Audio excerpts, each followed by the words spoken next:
Welcome to the new episode of Home Visit with Tyler, Siskey, and the Associates. Excited to be back.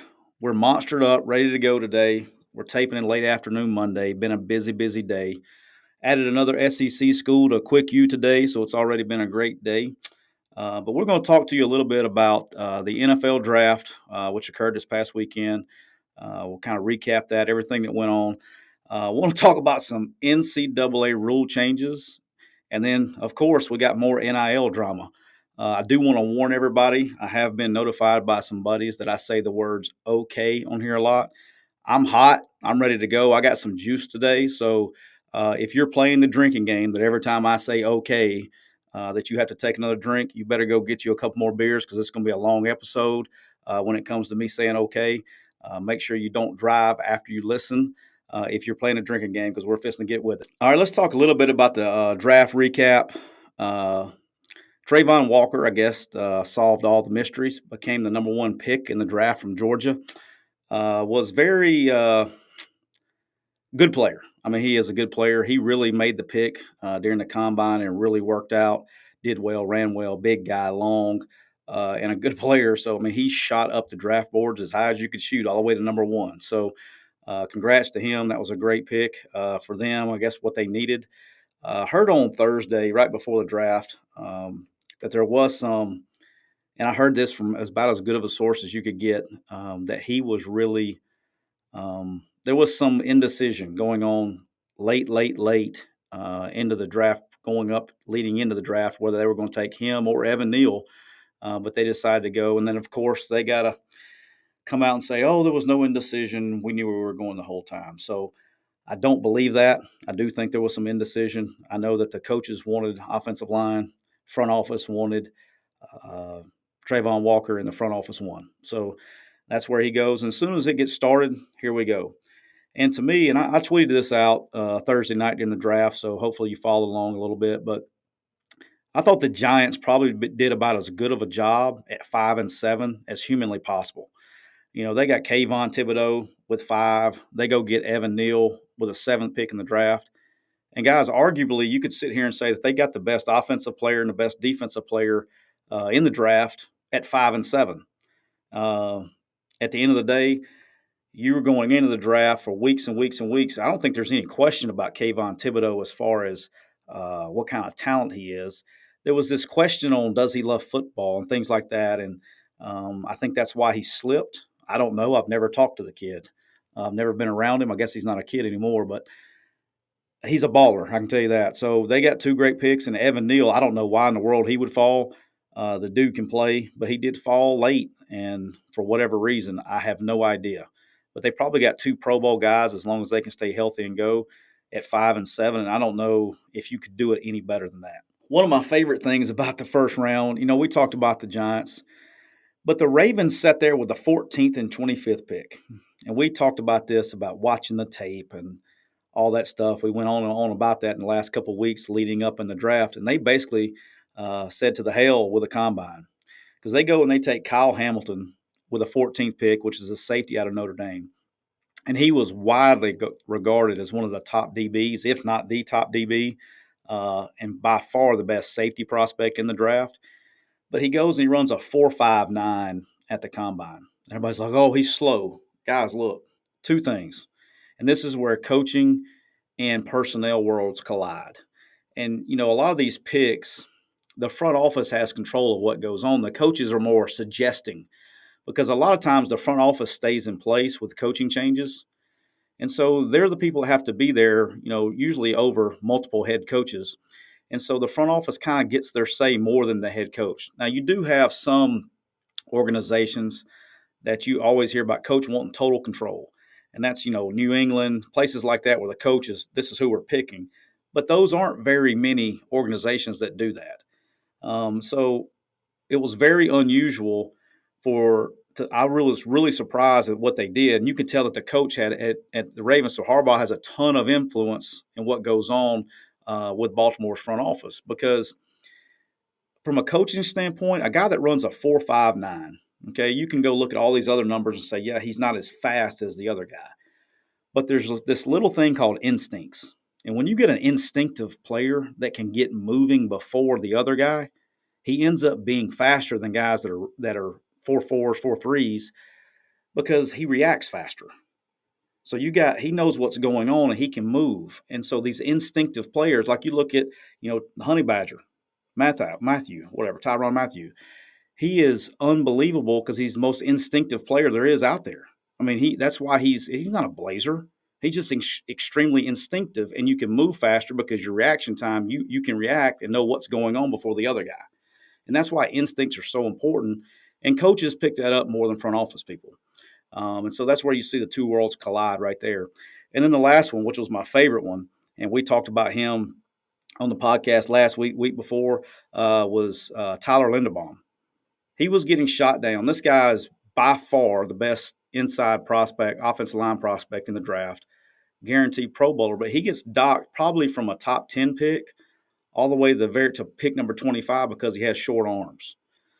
Center, you can get away with it a little bit, but on top of that, it's not like he was playing, NAIA football. This guy was playing in the Big Ten that's O-line, D-line heaven. So he dominated big competition with shorter arms for a long time. The problem would already shown up. If the short arms were a problem with the talent and the people that he plays against, it would have already shown up. And some guys are just built like that. So congrats to them, what they did. And another thing they did is they had a ton through trading back and things. I think they had like 6 picks in the 4th round, and they're really able to stack the roster. And so I was really impressed with what they did in the draft overall. All right, we'll go ahead and talk about the quarterback situation. I probably should have led with this, but I buried it down here in the middle of everything. So to act like I really wanted to talk about some other things. The Steelers taking Kenny Pickett with the 20th pick was a telltale sign for me. I've talked about him the whole time. I thought it was a first-round quarterback. I've never wavered off that. More importantly, it's who took him. So they share the same facility. If he was available for the Steelers at pick 20, which he was, and they didn't take him, that would have thrown up some red flags for me if I was with another team, because you see the guy every day. You know exactly what he's about. He's in your town.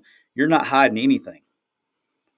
By them taking him over every other quarterback, that tells me a lot. So I'm very excited to see where he goes because they definitely believe in him. They know more about him than any other team probably combined, and very excited for that to happen for him. But that really said something to me, considering they share the same building in the same town. They know everything about the kid. You know what's going on, and you still make the pick with all those other guys on the board. And then we get to the other quarterbacks. I am so glad there is still hope in the NFL draft. I was very concerned that we were not watching film. And I was like, we're watching guys and routes on air because all this talk about these guys getting taken way up the board. I'm like, whoa, whoa, whoa, whoa, whoa. We need to watch the film. And sure enough, come draft day, didn't matter about all the talk. They skipped a whole round. The second quarterback wasn't taken until the 3rd round. And that was when Ritter was taken by the Falcons. The Cincinnati quarterback was actually the second off the board of the Falcons. The Titans take Willis in the 3rd round. And then Matt Corral drops all the way to the end of the 3rd round with the Panthers. They actually trade up and get him in the 3rd round. And look, I'm still going to war with Matt. I know Matt. There was a lot of rumors floating around. I'm not going to get into those. I think other people tried to do it. I think other people couldn't confirm the rumors, and I'm not getting into them. But at the end of the day, Matt's got his opportunity, and it doesn't matter what anybody says now, okay? He's on the Panthers. He's got a chance to go win the job, and now he's got to go do it because all this draft talk and all of the where are we going to go and who's going to be – you're with the Panthers. Sam Darnold's the starter. You have to go take his job. That's the end of the day. That's what it's about from here on out because the rest of the stuff doesn't matter. He's extremely talented. I like his chances. I think he's going to do a good job because I think they believed in him enough to take him. And if you go back and watch his pro day, Matt Rule is standing right behind his ear the entire time. So there was no question about were they interested. They had the entire organization there, and Matt Rule was standing right behind him. I think that's a great fit for Corral. I'm going to say, since I said Matt Rule and Corral, and Matt Corral, I call it Corral and Rule.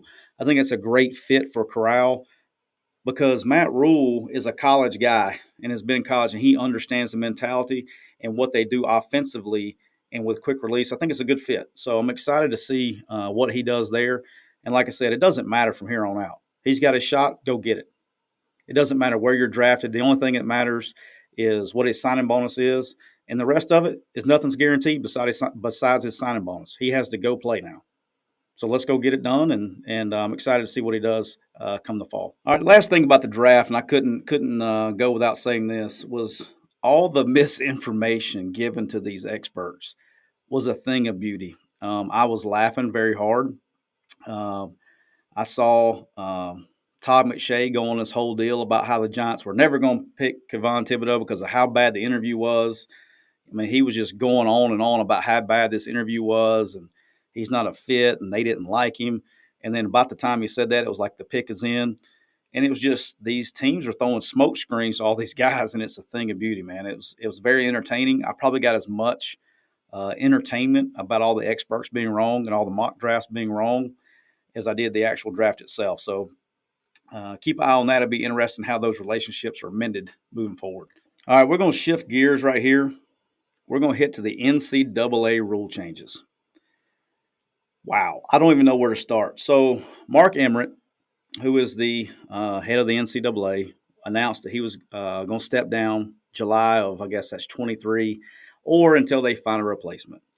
But on his way out, before he goes, he has formed the NCAA Transformation Committee that's made up of him and an executive group of university presidents. That's problem number one. So we're going to have a transformation committee of what's going to go on in sports with people who have never coached or played sports. All right, that's a good start. All right, here we go. So that's problem number one. So here's where we're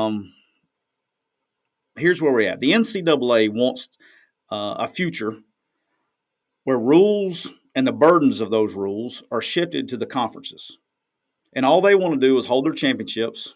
They want to hold the NCAA tournament for sure because that's their biggest moneymaker. It's not even football. It's the NCAA basketball tournament. But they want to hold their championships, and they want to collect their check, but they don't want any of the responsibility.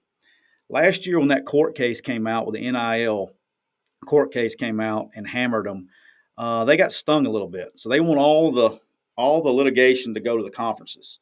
And so what they're going to try to do is they're going to try to let basically the individual conferences make rules and govern themselves, and they're going to have a couple of guidelines, but they're going to let the individual conferences come up with a majority of the rules. So here's some things that have been proposed, okay, and I shook my head on a couple of them. All right, so the first one was removing the cap on sports that offer partial scholarships. Okay, so let's talk about men's baseball. All right, men's baseball, most schools are, I think it's 11.7, 11.3, it's 11 point something scholarships. I should have asked Chase. He could have told me the exact number, but it's 11 point something, 3, 7, somewhere in there, when they have 35 players on the team. All right, so they're saying we're going to remove the cap, and now you can go, men's baseball can go 35 scholarships. All right, cool, that's really awesome. But there's this law called Title IX. All right, so every time you add a male scholarship, now you're having to add another female scholarship. So let's do a little math here. So that's 23.3 additional scholarships that you're going to have to come up with, call it 24, for another sport. And so if you want to add, let's say the SEC comes in and says, hey, baseball, which it is, baseball is a big deal in the SEC, right? So we're going to go up to 35 scholarships. So now all these schools are going to have to add more sports where they add more scholarships to females, or they're going to have to cut a male sport that has scholarships. Now, I'm not saying they will ever do this, but it'd be like, okay, we're going to go to 35 in baseball, but we're going to cut our entire men's track team and have just women's track or something like that. But you have to have an equal number. It's not as simple as saying, hey, you can go up to, yeah, you can remove the cap, but you're going to have to manage your sports. You may have to add a sport, okay? Example, I've been there, and I didn't understand why at the beginning, but early in my career, I'm at Arkansas State, and they had women's bowling as a sport, NCAA sport. So they could, you know, even out the Title IX. You see a lot of women's soccer, but now that's gotten so popular that almost every, a lot of schools have women's soccer now. Used to not. I remember when Auburn actually had just started their soccer team when I was there the first time when I was a student. And so you're seeing a lot of these, if you don't have a gymnastics team, like Ole Miss, they don't have a gymnastics team. Maybe a great time. If you're going to add there, you need to add a gymnastics team. So Title IX still exists. And so the problem with this is this. If you remove the cap and you go to 35, guaranteed the SEC is going to 35 in baseball. But now you got to add more sports. So there's more cost than just the scholarship. We're talking about this is a multi-million-dollar decision here. So money. Two is this. Well, what about our good friends down at Monroe? Are they going to be able to add 35? No, they're not going to be able to afford it. So now you're going to have this huge separation in the sport like baseball. So you're going to have teams that are on 35 scholarship players, and you're going to have teams that are on 11 like they are now. So it's a mess. We're going to create again. It's something that hey, look, y'all can go do it, but we don't care, and we're making the problem worse instead of making the problem better. Let's do some other rules and make things better. But I like how they're just going to throw that out there and not realize that there's a bigger problem than just simply saying, okay, now you can put 35 on scholarship. It's not that easy. But they're not going to tell you that because they don't want anybody bitching. All right, here's the next one. That's very interesting. And I know why they're doing this. Let me explain why they're doing this. Very similar to why we have the NIL rule right now. So here we go. This is NIL version number 2 right here. Getting rid of the number of coaches per team. Okay, so what that's saying is this. Is right now, if in any school has it. Our good friend Rich Rod has them at Jacksonville State. Everybody has them, okay? Analysts or off the field people, right? And so what they're saying is now those analysts and the people that are there can now coach. So instead of being called an offensive analyst or an offensive line analyst, it'll be set up like the NFL where it's the assistant offensive line coach. Okay, or you'll have the offensive line coach and then you'll have the assistant offensive line coach instead of him being called quality control or analyst. And that those guys can now coach on the field and give instruction. Look, guys, this already occurs. The most broken law in the history of football. These guys still coach. When compliance comes out there, you just don't say anything. You sit there with your arms folded so you don't get caught. But when they leave, you're like, hey, look, when we're comboing up to the inside backer, make sure you're scraping it. You're coaching and giving coaching points on the side. Every university does it. And you can't govern it. So this is their way, kind of like NIL. Hey, look, I know everybody's getting paid to play, so we're just going to do this NIL thing and kind of because we can't enforce it. This is another rule that they can't enforce, and so they think this is going to fix that. But just like we talk about all the time, when you make rules, we're going to find a way to use those rules to our advantage. So let me tell you what this is going to do. When you get rid of the number of coaches on the team and you can go do those things, you're turning this dead into the NFL. This is what it's going to be. Because now you're going to have full scouting departments, and I mean real scouting departments, where people like me, you're going to go hire a whole staff, and instead of your coaches going on the road recruiting, now the staff is. So you're basically going to have scouts. That's all they do is they go recruit kids. They don't coach a down. Their whole life is spent on the road.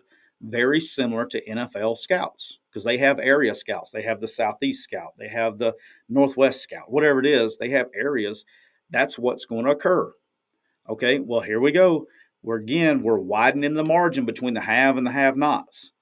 And you're going to have some guys that you would think that were in the part of the haves that are actually going to be in the part of the have-nots.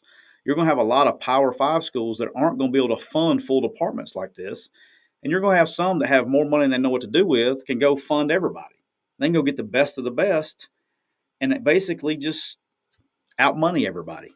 And it's just widening the gap again. So, again, just another byproduct of a rule. The third thing is expanding direct payments from schools to athletes with the NIL structure and paying all that stuff. So, basically, the schools being able to pay players. Now, see, I think they're actually onto something here. I'm going to give them credit when they deserve it. This is probably their last straw of attempting, and I'm going to say attempting, to get the toothpaste back in the tube with the NIL and everything like that. I know y'all listen to this and y'all listen to me talk about NIL and you spend about 15 minutes thinking about this. I spend a lot of time thinking about this because this is what I do. The only way that we're ever going to attempt to regulate this is we have to allow the schools to pay the players. That's it. That's how you're going to do it. Because at that point, there will be a finite number that will control all this. You're not going to have if you say because the SEC schools are going to get their SEC money and that's what it is in the school. But as long as right now it's who's got the biggest booster that's willing to give the most money, and if you look at Elon Musk, the dude's got more money. Saw an interesting fact. He's got more money. He could literally buy every single professional sports franchise and still have $22 billion left. And if he wants to, like he just went and bought Twitter because he wanted to, you're going to have boosters. If they want to, they're just going to go buy players. And the cap is never going to end because it's, who's got the biggest wallet contest. But the only way to put a cap on this and to control it before it gets out of control, it's already out of control. But any way to limit it is to allow the schools a direct payment from the schools to the players. And that way you can say, okay, almost like they did for cost of attendance, which is the first attempt at this, but raise the money. I was so excited that they got cost of attendance because I do think, or a stipend, because I do believe players need to be paid. I do. I'm a believer. But let's get it under control a little bit because you got players, recruits that haven't played a down of football. They're getting paid more than these guys that just got drafted on Thursday and Friday. I think that's a little bit asinine, and it's not a sustainable model. So those three rules that I just said right there, the NCAA is basically going to allow the conferences to decide on those. All right. Now, the two rules that they're going to try to do make it uniform is they're going to reconfigure the recruiting calendar to where it's basically you have a quiet period, you have an evaluation period, you have a dead period, and you have a contact period. Okay, well, they want to reconfigure this thing to where it's basically a recruiting period and a dead period. There's just going to be two periods. And that sounds great. And that's awesome. But again, it can't be that simple because if you want to go out in the spring, and if you call that a recruiting period, now you're doing home visits in the spring, and they're trying to do this to alleviate some of the travel and the wear and tear, like we talked about with coaches burnout last week, and that's awesome. But if you make the recruiting period in the spring, you've just extended the contact period, which is the one that grinds you down. All right, so there's got to be there's got to be a little bit more defined than just saying, hey, we're recruiting and we're not recruiting. As dumb as it is with a quiet period and evaluation period, yeah, there's too many names, but at the end of the day, you got to be careful in what you limit the guys on, because if you make a rule where it's all go and it's stop, when it's all go, it's all go. And there's going to be more times during the year that you're going to be wanting to go all go than normal. And so you're basically extending the period, wearing more coaches down. So that probably needs to be thought about a little bit more than just saying yes or no. And you better make sure and you better think it out. So if anybody at the NCAA is listening, please think it out, because this is something, how you do that one's going to change. Coaches are going to stretch that one too. And then the last one that they're going to do is try to do closed periods in the transfer portal. I think it's a great idea. You're not going to get any blowback on that one. Great idea. Do it. I do, like I've said the whole time, I think there needs to be one at the end of the first semester, into the second semester. That's it. Those are your two periods. And if you're going to transfer, you need to be able to transfer, go in. You have that month of May, most schools, or a couple of weeks in May off, where you have a chance to go do what you need to do and go enroll and get ready for the summer. And if you're a football player, you get with your new team and go, and you can do it again at the end of the season and go through spring ball. But those need to be the two periods, period, and close it up, because it's just insane right now. Before we get into NIL, I want to bring a quick message from Cooper Chevrolet. Due to inventory shortages nationwide, the trend is now to pre-order your next new vehicle. Cooper Chevrolet Buick in Anniston is here to help with our new custom ordering service. Get the best pricing, the quickest availability, and save money by getting the exact trim and options you want. To learn more, visit cooperorder.com and find out why it's in your advantage to custom order your next new Chevy or Buick. That's cooperorder.com or call Cooper Chevy at 256 236 4481. All right. I guess we need to transfer the, no pun intended, the transfer portal over to the NIL this week in NIL. It's every single week something occurs crazy in NIL that it just ups it and takes it to the next level. Last week we talked about John Ruiz and Life Wallet, what they're doing in Miami, which is unbelievable. I mean, they're going to win. I'm just telling everybody right now, they're going to win. It's just a matter of time. They got resources and coaches and recruiters. It's a matter of time.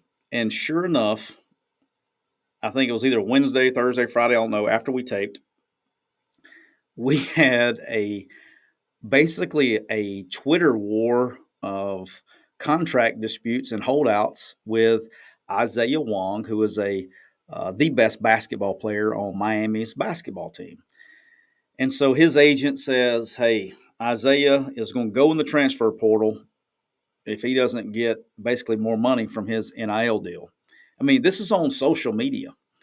And here's what happened. I know we talked a little bit about it last week, but so the Kansas State basketball player transfers to Miami, and then all these recruits are coming in, and all this NIL money is being dealt out, and he's sitting there, and he's the best player on the team. Let's take him to the Elite Eight, and he's like, "Wait a minute, I want to up my salary," and so he basically threatens the transfer, which is literally verbatim what Nick Saban said the week before that, almost like he was Nostradamus or something predicting the future. Literally what Nick said the week before that everybody was bitching about happened at Miami.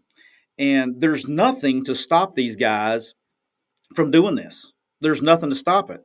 And I mean, what do you do? And so John Rees comes back on Twitter right back at him because he's not scared to talk on Twitter. Just so you guys know, he's actually a very fun follow. I enjoy the hell out of it because I think it's a great thing what they're doing down there. He's like, look, we're not renegotiating the deal. I don't renegotiate. He'd already negotiated a deal, and so he's not going to renegotiate it. But whatever happened, this was the other best part. They seemed to kiss and make up very quickly. He seemed to be doing a Life Wallet commercial pretty quickly after that. But it can get nasty and create, it goes back to talking what coaches are talking about is how it creates this negative deal inside of a locker room to where if you got players that have been on your team for a while and you got these other guys coming in that aren't playing but are making millions of dollars, what does it do to a locker room? What does it do to the chemistry of a team? And so, you look at a guy like Bryce Young. I mean, this guy's going to be the number one pick in the draft. You don't think he could go get some NIL money from boosters? Now, he doesn't need it because he's getting everything. But all you have to do is go in the portal. And sure enough, another guy, this happened to football, Jordan Addison. Okay, for those of you who don't know who Jordan Addison is, he won the Biletnikoff as the best wide receiver in college football. He played at Pitt. So he says he's going in the portal. Okay, and I have an update for you on that here in just a second. But he says he's going to go in the portal. Basically, just do the same thing. He wants to see what his market is. I mean, this guy's the Biletnikoff winner now. Okay, he can play. He will anybody that wants him. I mean, he will demand the market because he's that good of a player. He would have been in the draft, and he'd been right there with the rest of them in the wide receivers in the first round if he would have come out this year. But he's only a second-year player, so he has one more year to go. He will be a first-round player this year. He's playing 1 year. You're getting 1 year out of this guy. And then what happens is all of a sudden there's rumors that USC, and they're rumors, I can't validate them, I've tried last 2 days, that he has but there's a lot of smoke. They've offered him basically a $3 million house and this package, NIL package, that's going to make him, very wealthy. Well, Narduzzi didn't like that, so he called Lincoln Riley up and confronted him on tampering about his players. He didn't like that. And I think as coaches, we have to all be really careful of that. There's so much tampering going on. It's kind of like those in glass houses don't need to throw stones. And it may not be the head coach. And the head coaches may not have a clue about it. But there's probably somebody on every staff that's tampering at some level. Okay. And there's no way that anybody can say, well, we don't do it. Well, I'm not saying the head coaches are doing it. by any stretch of the imagination. But there's a lot of people in these staffs that are. And there's so much tampering going on. I would almost be shocked if somebody on the staff wasn't tampering, at least one person on every staff in America. But I'm just really surprised at this is where this is in 1 year. This is what we've done, and not even a calendar year yet. Not even a calendar year. I just want to remind everybody this NIL stuff did not start until July 1 of last year. So we're not even a year into this deal. We're 10 months in, and this is where we're at. What's going to happen a year from now? What's going to happen 2 years from now? What's going to happen 3, 4, 5 years down the road? We're so far down this road that we're ruining the game. Because now, think about this, and this is what there's no penalties for the players. There's no, and this is what I was referring to with what Mike Leach was talking about the other day, is a player can just say, you know what, I'm not making enough money. I'm leaving, to where I can go leave and go get more money. Well, that's cool. But when coaches do that, and coaches do it all the time too. So I'm not saying, let's talk about the coaching market, which is what everybody compares us to. But coaches have buyouts, and they have to pay all this money back to the schools. Players don't have buyouts, and so it's a free market, man. They're in and out, and there's no penalty for a contract. Essentially, is what you're signing. And so that makes for, and the NFL has it. That's why they have restricted free agents. They have regular free agents. And when you're under contract, you're under contract. But in sports, it doesn't work like that, or it creates a cluster. And so when the rules are like that, you're going to have tampering. It's not going to quit because there's so much pressure for these coaches to win. Because if they don't win, they get fired. Right here, evidence of it. Okay, if you don't win, you're going to get fired. So if you're saying, hey, you're telling me I can go talk to a high school coach and get this guy to come play for us so we don't get fired? Okay, sign me up for that shit. Sign me up. We'll go get the best players out there. Sign me up. Oh, by the way, and we can pay them? Oh, I'm making some phone calls. Sign me up. Let's go get them. And so we've created this environment to where, hey, don't tamper, but look, you're going to get fired if you don't win. I'm going to win. I choose success. If you tell me I can go pay players legally and I can go tamper, not tamper, I'm going to get them. And that's just, and for the players, don't hate the players though, because if it was your kid, you'd be telling them to do the same thing too. This isn't about the players. Go get all the damn money you can get. While the rules where they are, go get every damn dime you can get. Every dime. Because there was the draft. Everybody saw the draft this weekend, right? How many players that you thought were great college players didn't get drafted? A bunch. We had one right here in Oxford that was a 5-star. Didn't get drafted. Okay? Didn't get drafted. He's probably going to get $50,000 and an opportunity to go play somewhere. Get every dime you can get while you can get it. And if there's any player listening to this, and I've said this before, I'll say it again. Every human being, that's ever played this game, we all get told we can't play anymore. Some get told sooner than others, but we all get told. Okay? Everybody gets told. So while you can get it, go get it. And you never know what's going to happen tomorrow. Anything can happen. Get every dime you can get. But from a rules and regulations standpoint, if we continue down the road that we're going, we will destroy this game. Destroy it to where it cannot be repaired.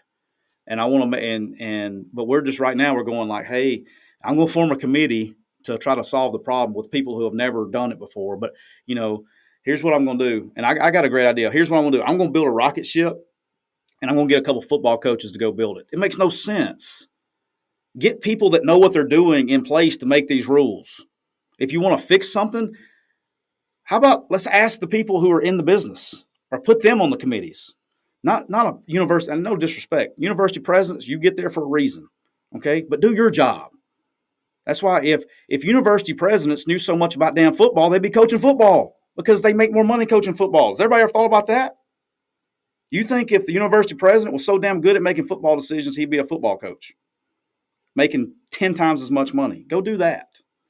But they're ruining the game. Hopefully they get it under control. And unique thing with Jordan Addison though is I checked. I won't throw him out there, but I did call a university. He is not in the portal. Never has gone in the portal. Now, why is that significant? Because May the 1st was the deadline to go in the portal to be eligible for next season. I didn't call one school. I called two schools. He is not in the portal. Now, I was told this: as long as he has sent an email to compliance notifying them of his intention before May the 1st, it will still be okay. But as of that would have been noon today, noon on Monday, May the 2nd, he was not in the portal. And I'll have some more portal numbers for you next week. I got some guys running some numbers on the portal for me. But as of noon today, he was not in the portal. So that's pretty significant. So hopefully if he has plans to go in the portal, he did notify him, because that would be a shame that he would not be eligible for next season. Guys, make sure you follow us on Home Visit Siskey on Twitter. Also, make sure you subscribe to our YouTube page, Home Visit Siskey on YouTube. Make sure we're also on MPW Digital. Also, leave us a review. I guess I got to start asking for 5-star reviews now that we're getting sponsors. But I like my 3-star review, just in case you still want to give it to me. And until next time, take care.